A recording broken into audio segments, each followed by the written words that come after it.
Stuart Warner. Stuart is the UNEP lead on Sustainable Development Goals 6.3.2, which deals with lake monitoring globally and works to demonstrate new innovations in monitoring to support countries in their use of the SDGs in this context.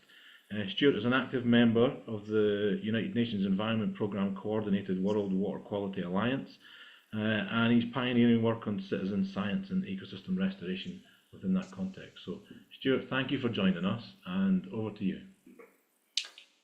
Brilliant. Thanks very much, Brian. I hope I'm not garbled. Can you hear me okay? You are most definitely not garbled, Stuart. Loud and clear, thank you. Good. Thanks very much. It's great to be here. And what I want to talk about today is SDG Indicator 632 mainly, and UNEP's role in that. And just to say, it's within UNEP, it's the GEMS Water. That's who I work for. It's the Global Environment Monitoring System for Fresh Water. That's we're the implementing program within UNEP that looks after this indicator. And just for those who aren't familiar of how this works, we engage with the national agencies for all of the member states. So, and we ask them on a 3-year reporting cycle, we ask them to report on the quality of their fresh waters. So we ask them to report on the proportion of bodies of water with good ambient water quality. And this indicator it's a very basic methodology which looks uses data for 5 core parameters: phosphorus, nitrogen, conductivity, pH, and dissolved oxygen. And these are brought together in a kind of a rudimentary water quality index. And countries have the option to report at the national scale, the river basin, or the water body scale, and that's what we encourage countries to do, to report at the finest resolution possible. And in addition to the output of their classification, so whether the water bodies are classified as good or not, we ask for a series of additional information. We ask them for the water body type, of course, whether it's a river, a lake, or a groundwater. We also ask them about the number of water bodies that they're reporting on, the number of monitoring stations, and the number of monitoring values that they use in their indicator calculation. And also importantly, although I won't talk about this today, we talk about the target threshold values that they use in their assessment. So how do they decide whether a water body is actually good or not good? So this, and there's on the right here is a screenshot from our SDG Water Quality Hub, and there's a link at the bottom there, so you can have a look at that as well if you like. But we're just now at the end of the 3rd global data drive, and we're just pulling together the results. So these results are very much hot off the press and haven't been published widely at all yet at this stage. So where we are right now with this indicator are that we have information on 90,000 water bodies were reported in 2023.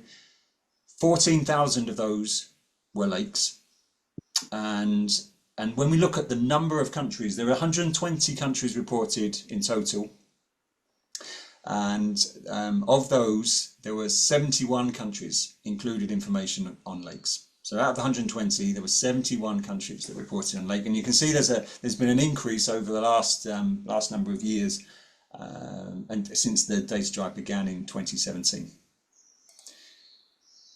But this is the kind of the main message I want to get, and this is what's really key with any kind of management of phosphorus. We need to know how much phosphorus is in lakes, and of those 71 countries, we do in terms of analysing the data. We look at we divide all the 193 member states into these quartile bins, so which are based on GDP per capita. So the first quartile is either the lowest income countries over here on the left, and the highest income countries are over here. The 4th quartile are the highest income countries. So of the 71 countries that reported on lakes, you can see that there was only 16 from the very lowest income quartile group actually included information. So that's positive in a way that there are countries from all income groups reporting on lakes. But it's this figure on the right which is the real problem, and this is what's really stark and coming through from our data, is that when you look at the actual number of water quality measurements, now these aren't specifically phosphorus measurements, but these include phosphorus, nitrogen, pH, dissolved oxygen, and conductivity as well, over a 3-year reporting cycle. And you look at the lowest income countries, they're using a fraction of the number of the measurements to calculate the indicator. So there is monitoring going on. There is a capacity there to turn these data into information. But if you look at the actual amount of data going into the indicator calculation, it's really quite low. So really, that's all I wanted to say, is that that's the summary here, is that the key information on how much phosphorus is in our lakes, and therefore how we can manage them. It's really the SDG, and this indicator in particular makes that very clear. And especially low-income countries are managing their lakes in the dark, essentially. And capacity development in monitoring and assessment is desperately needed. That's very clear, and UNEP and our partners are working to provide this support, and we have been doing for many years. But as you can tell, there's still a long way to go. And we have a lot of projects as well to try and help fill these data gaps, as Brian mentioned. I'm very active in the citizen science as one option, but of course there's Earth observation and modelling options as well, which have a huge role to play in helping to understand the phosphorus and the impacts on lakes.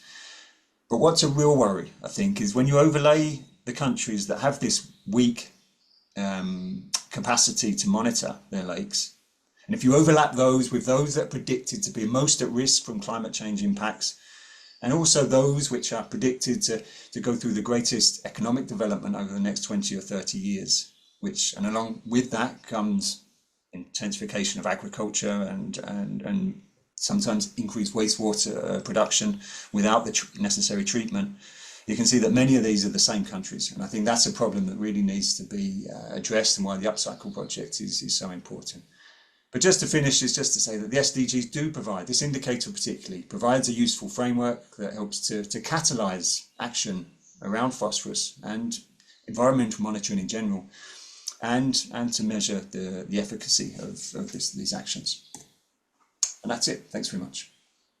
Brilliant, Stuart. Thank you. Whilst I have you there, don't go away, because I'm going to try and tick off one of these questions, because I think you're the perfect person to answer it. So there's a question from Chris Thornton about how do we gather together the decades of expertise that we have in managing lakes, managing phosphorus in lakes in particular, say in North America and in Europe through the Water Framework Directive, the Clean Water Act. For these sort of policies and directives that have been in place for decades, how do we gather that knowledge together and try and accelerate the uptake of phosphorus monitoring and assessment and management that you're identifying as a big problem?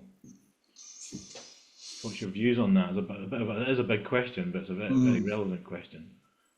It is a big question. I think a lot of the experience that is there is useful, but it has to be contextualized, I think, to the different situations. And I think, you know, what works in one place doesn't necessarily always work in another, which is quite clear from our work. So I think it's there's a wealth of information and experience that needs to be drawn upon. I think there's a repackaging job maybe needs to be done on that information and making it more readily available. But I think a lot of those, a lot of the especially what's collected and what's done in North America and especially in Europe, that is built upon an existing amount of data which is already there and can be used. I think what's relevant, especially in a lot of our work, is in sub-Saharan Africa. A lot of the what needs to be done there is to try and work out how to do it in a data scarce area, and what's needed to really get that aspect kick-started, and then things can build on top of that, I think. Yeah, thank you very much, and that lands firmly in component 2 of the uPcycle project in terms of knowledge exchange and dissemination. So we'll come on to that in the next session. Thank you, Stuart. You're relieved of duties. Thank you very much.